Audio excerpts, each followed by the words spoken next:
আসসালামু আলাইকুম দর্শক, স্বাগত জানাচ্ছি আরটিভি সন্ধ্যার সংবাদে। আপনাদের সঙ্গে রয়েছি আমি আফসানা সুরাইয়া এবং আমি সৈয়দা সাদিয়া বেনাজির।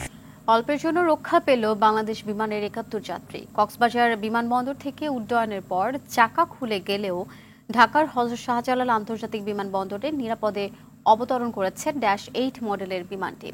অবতরণের পর অক্ষত যাত্রীরা তাদের গন্তব্যে চলে গেছেন। বাংলাদেশ বিমানের জনসংযোগ বিভাগের মহাব্যবস্থাপক ABM রওশন কবির আরটিভিকে বলেন, ৭১ জন যাত্রী নিয়ে দুপুর 2টা 20 মিনিটে বিমানটি নিরাপদে অবতরণ করে। তিনি বলেন, কক্সবাজার থেকে বিমানটি উড্ডয়নের পরে কন্ট্রোল থেকে চাকা খুলে যাওয়ার বিষয়টি বিমানের ক্যাপ্টেনকে জানানো হলে তিনি বিমানের ভেতরে জরুরি অবস্থা ঘোষণা করেন। বিমানটির পেছনের দিকে মোট 4টি চাকা থাকে, এর মধ্যে একটি খুলে যাওয়ার কারণে বিমানটি নিরাপদে অবতরণ করতে কোনো সমস্যা হয়নি। কেন এমন অবস্থার তৈরি হলো খতিয়ে দেখা হচ্ছে বলেও জানান এই কর্মকর্তা। যখন এটা ফ্লাই করে টেক অফ করার কিছুক্ষণ পরে আপনাকে কন্ট্রোল থেকে বলা হয় যে একটা পরে কন্ট্রোল থেকেই আমাদের পাইলটিং কমান্ড যিনি ছিলেন ক্যাপ্টেন বিল্লা, তাকে জানানো হয়। উনি পরে এটা প্যাসেঞ্জারদেরকে অবগত করে এবং এয়ার ক্যাপ্টেনের ভিতরে উনি এমার্জেন্সি ডিক্লেয়ার করে। আর আমাদের 2টা 20-এ ঢাকায় সাধারণ ন্যাশনাল এয়ারপোর্টে এটা সেফলি ল্যান্ড করে এবং প্যাসেঞ্জাররা সবাই নিরাপদে অলরেডি ডিসচেম্বার হয়েছে। সব প্যাসেঞ্জাররা অলরেডি নেমে গেছে। গত 16 বছর বাংলাদেশ একটি নিরবচ্ছিন্ন ভূমিকম্পে কাঁপছিল। শেখ হাসিনা ও তার দল আওয়ামী লীগের একনায়কতান্ত্রিক শাসনের প্রতি ইঙ্গিত করে যুক্তরাজ্য ভিত্তিক সাময়িকী দ্য ইকোনমিস্টকে দেওয়া সাক্ষাৎকারে এমন মন্তব্য করেছেন বাংলাদেশের অন্তর্বর্তী সরকারের প্রধান উপদেষ্টা অধ্যাপক মোহাম্মদ ইউনূস। গত বছরের জুলাই আগস্টে ছাত্র জনতার গণ অভ্যুত্থানে শেখ হাসিনার পতন এবং পরবর্তীতে অন্তর্বর্তী সরকারের প্রধান উপদেষ্টা অধ্যাপক মোহাম্মদ ইউনূসের নেতৃত্বে গৃহীত সংস্কার উদ্যোগ সহ বাংলাদেশ পরিস্থিতি নিয়ে বৃহস্পতিবার একটি প্রতিবেদন প্রকাশ করে দ্য ইকোনমিস্ট। এ সময় প্রধান উপদেষ্টা অধ্যাপক মোহাম্মদ ইউনূস বলেন, যা ধ্বংস হয়ে গেছে তার সবকিছু ঠিক করার চেষ্টা চলছে। দেশের জনগণ অন্তর্বর্তী সরকারের সঙ্গে আছে উল্লেখ করে মোহাম্মদ ইউনূস আরও বলেন, বর্তমান সরকার সঠিক পথে এগোচ্ছে।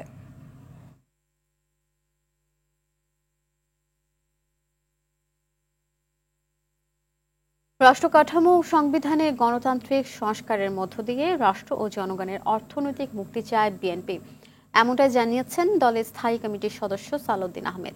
বলেন, ফ্যাসিবাদ বিরোধী আন্দোলনের শরিকদের নিয়ে ঐক্যমত্যে জাতীয় সরকার গঠন করে বিএনপি ঘোষিত রাষ্ট্র সংস্কারের 31 দফা বাস্তবায়ন করা হবে। যারা ডিসেম্বরের মধ্যে নির্বাচন চায় না তাদের ভিন্ন মতলব রয়েছে বলে মনে করেন স্থায়ী কমিটির সদস্য নজরুল ইসলাম খান। দুটি আলাদা অনুষ্ঠানে তারা এসব কথা বলেন। দেখুন রুদ্র রফিকের রিপোর্ট। খুলনা প্রেস ক্লাবে শিক্ষা, স্বাস্থ্য ও মৌলিক অধিকার নিয়ে তারুণ্যের ভাবনা শীর্ষক সেমিনারের আয়োজন করে বিএনপি। অনুষ্ঠানে ছাত্রদল, স্বেচ্ছাসেবক দল ও যুব দলের নেতাকর্মীদের সাথে যোগ দেন বিএনপির স্থানীয় ও কেন্দ্রীয় নেতৃবৃন্দ। সেমিনারে প্রধান অতিথির বক্তব্যে বিএনপির স্থায়ী কমিটির সদস্য সালাউদ্দিন আহমেদ বলেন, রাষ্ট্র সংস্কারে বিএনপির ভারপ্রাপ্ত চেয়ারম্যান তারেক রহমান উপস্থাপিত 31 দফা বাংলাদেশের বর্তমান রাজনীতি চর্চার মহাকাব্য।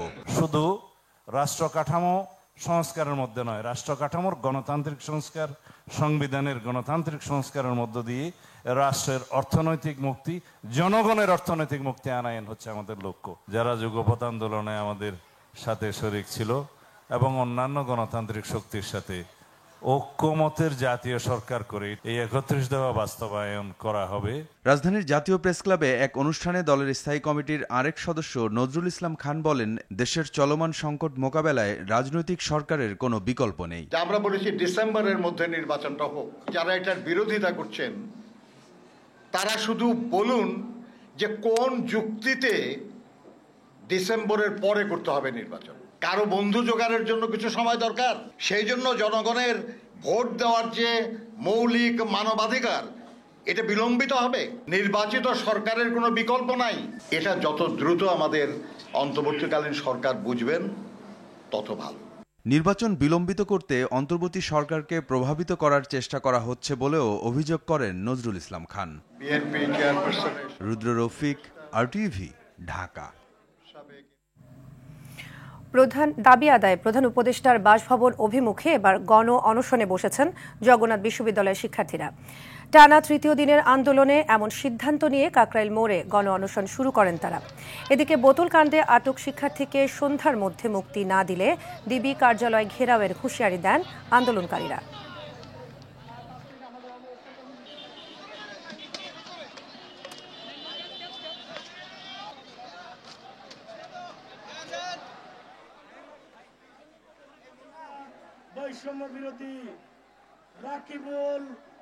যদি তার গায়ে ফুলের টোকা দেওয়া হয়, তাকে যে তুলে নিয়েছেন 2 ঘন্টার ভিতরে যদি ছেড়ে না দেন, আমরা কিন্তু ডিবি অফিস ঘেরাও করব। দর্শক, এই মুহূর্তে রাজধানীর কাকরাইলে থেকে সরাসরি যুক্ত হচ্ছে সহকর্মী দীপ্ত চন্দ্র পাল। দীপ্ত, জগন্নাথ বিশ্ববিদ্যালয়ের শিক্ষার্থীদের গণ অনশনের সবশেষ কি তথ্য রয়েছে? এছাড়া এই গণ অনশনের প্রেক্ষিতে সরকারের পক্ষ থেকে কোনো পদক্ষেপ রয়েছে কিনা সে বিষয়ে জানাবেন আমাদের। আফসানা যেমনটি বলছিলেন, আসলে জুম্মার নামাজের পর দুপুরের পর থেকেই তারা আসলে গণ অনশন এবং যে গণ অবস্থান সেটিতে কিন্তু বসেছেন। আমরা এখন রয়েছি সেখানে, আপনি দেখছেন যে এখন কিন্তু একটু নামাজের বিরতি চলছে।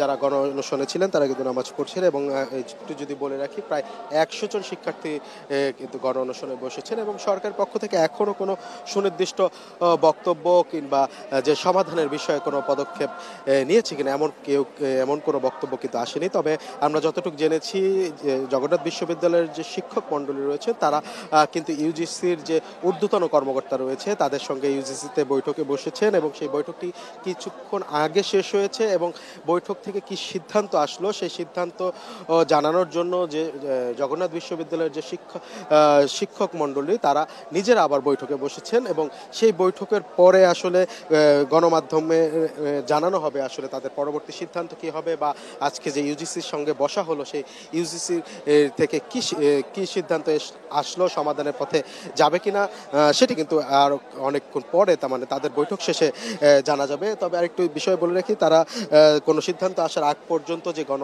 অনশন চলছে এবং এই গণ অনশন চালিয়ে যাবে এবং তারা শিক্ষার্থীরা যেটি বলছেন, তারা তাদের দাবি, যে যৌক্তিক দাবি 4 দফা যে দাবি, সেই দাবি আদায় না হওয়া পর্যন্ত রাজপথ ছাড়বেন না, এমনটি কিন্তু জানিয়েছেন। এবং আমরা দেখেছি ইতিমধ্যে ছাত্রদের সঙ্গে শিক্ষকরা, সাবেক শিক্ষার্থী, এছাড়াও যে প্রাইভেট বিশ্ববিদ্যালয়ের যে কিছু শিক্ষার্থীরাও কিন্তু তাদের এই গণ অনশনে সমর্থন দিয়েছেন এবং অনেকেই কিন্তু সশরীরে এসে সমর্থন দিয়েছে। তো আফসানা, এই ছিল আমার কাছে কাকরাইল মোড় থেকে গণ অনশনের সবশেষ তথ্য। আফসানা।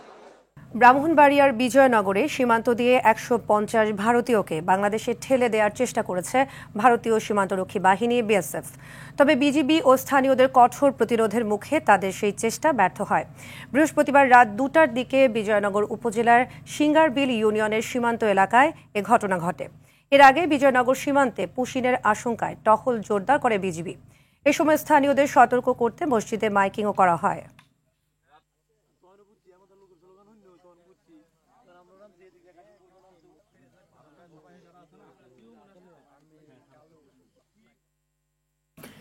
সরবরাহ বাড়ায় রাজধানীর বাজারে কমেছে বেশিরভাগ সবজির দাম, কিছুটা কমেছে ইলিশের দামও।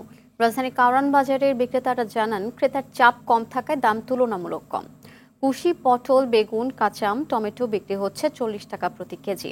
রসুন আকার ভেদে 80 থেকে 220 টাকা কেজি এবং পেঁয়াজ বিক্রি হচ্ছে 50 টাকা প্রতি কেজিতে।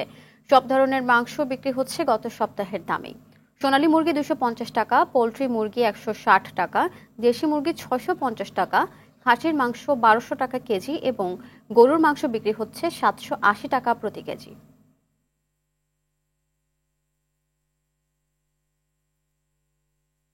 লাল ডিম বিক্রি করতেছি সাদা 120 টাকা, আর লালটা বেচতেছি 130 টাকা। পয়লা মুরগি গেছে সপ্তাহে বেচছি আমরা 160-70 টাকা, এই সপ্তাহে বেচতেছি 160 টাকা। সোনালী মুরগিটা 250 থেকে 260 টাকা, আর দেশি মুরগিটা 650 থেকে 670 টাকা, লেয়ার মুরগিটা 300-320 টাকা। আপনার মোটামুটি সব মুরগির রেট সীমিত আছে।